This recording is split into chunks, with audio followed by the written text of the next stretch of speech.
कांग्रेस के नेता राहुल गांधी का एक और दांव फेल हो गया है, जिसके बाद राहुल गांधी ने बड़ा यू टर्न ले लिया है। पीएम मोदी के खिलाफ राहुल गांधी के पास कोई मुद्दा नहीं बचा है। पीएम मोदी ने कांग्रेस को मुद्दा विहीन कर दिया है। राहुल गांधी अब समझ नहीं पा रहे कि कैसे पीएम मोदी से मुकाबला करे। चुनाव में हार के बाद राहुल गांधी पहले ईवीएम पर ठिकड़ा फोड़ देते थे, लेकिन अब सुप्रीम कोर्ट ने ईवीएम को क्लीन चिट दे दी।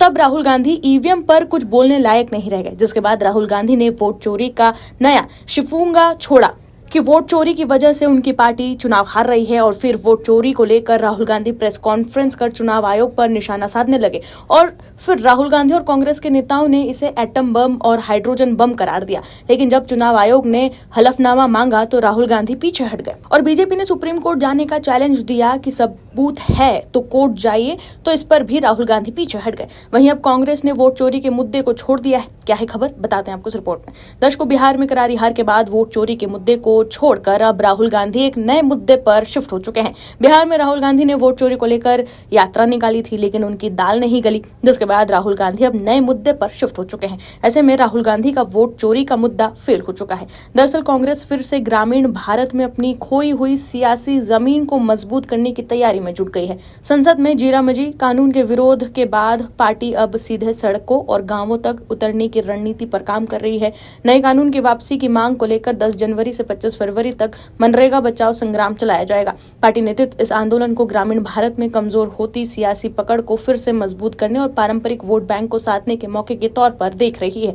यही वजह है कि अभियान की सफलता का पूरा दरोमदार राज्य इकाइयों पर डालते हुए उनकी सक्रियता की सीधी जवाबदेही कांग्रेस महासचिवों और राज्यों के प्रभारियों को सौंपी गई है। दरअसल कांग्रेस इस आंदोलन के बहाने ग्रामीण इलाकों में अपने पुराने वोट बैंक को फिर से जोड़ना चाहती है। हालांकि जमीनी हकीकत पार्टी के लिए चुनौतीपूर्ण है। उत्तर प्रदेश जैसे बड़े राज्यों के अलावा महाराष्ट्र, मध्य प्रदेश, छत्तीसगढ़, बिहार, गुजरात, दिल्ली, महाराष्ट्र जैसे राज्यों में संगठन कमजोर है। राजस्थान में कांग्रेस अंदरूनी सियासी संघर्षों से जूझ रही है। दक्षिण भारत में केरल, कर्नाटक और तेलंगाना में पार्टी की स्थिति अन्य राज्यों की तुलना में ठीक है, लेकिन चुनावी राज्य तमिलनाडु और पश्चिम बंगाल में संगठन पहले के मुकाबले काफी कमजोर हो चुका है। चुनावी राज्य असम में भी पार्टी फिर से संगठन मजबूत करने में जुटी हुई है। पिछले कुछ वर्षों में कांग्रेस ने वोट चोरी और एसआईआर जैसे मुद्दों को लेकर देशव्यापी सियासी मुहिम चलाने की कोशिश की थी, लेकिन बिहार विधानसभा चुनाव में हार के बाद पार्टी के भीतर ये धारणा बन गई कि ऐसे मुद्दे जमीनी स्तर पर ज्यादा असर नहीं छोड़ पाए।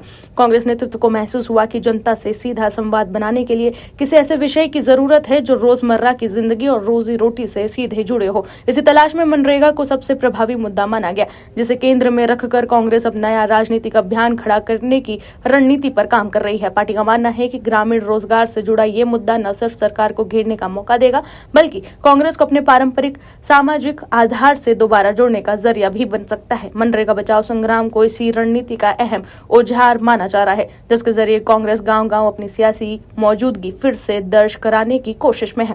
पॉलिटिकल एक्सपर्ट्स का कहना है कि 2009 में केंद्र में कांग्रेस की सत्ता में वापसी में मनरेगा की भूमिका निर्णायक रही थी। अब पार्टी उसी सामाजिक आधार को फिर से सक्रिय करना चाहती है, खासकर उत्तर प्रदेश के उन जगहों में जहां पार्टी लंबे समय से कमजोर रही है।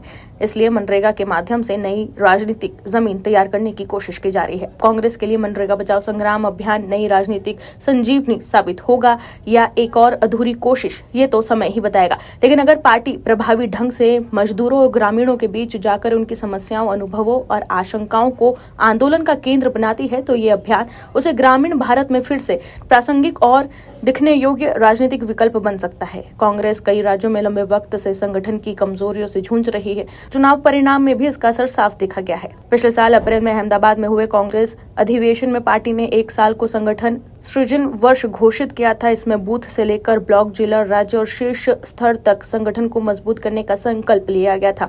इसके तहत पंजाब, जम्मू कश्मीर, हिमाचल प्रदेश, मध्य प्रदेश, गुजरात और राजस्थान जैसे राज्यों में जिला अध्यक्षों की नई प्रक्रिया के तहत की गई थी। ऐसे में ये मनरेगा बचाओ संग्राम इन राज्य इकाइयों की जुझारू क्षमता और जमीनी सक्रियता को परखने का बड़ा मौका साबित होगा। Bureau report, OMH news. आप दर्शकों से विनम्र निवेदन है कि चैनल को सब्सक्राइब जरूर करें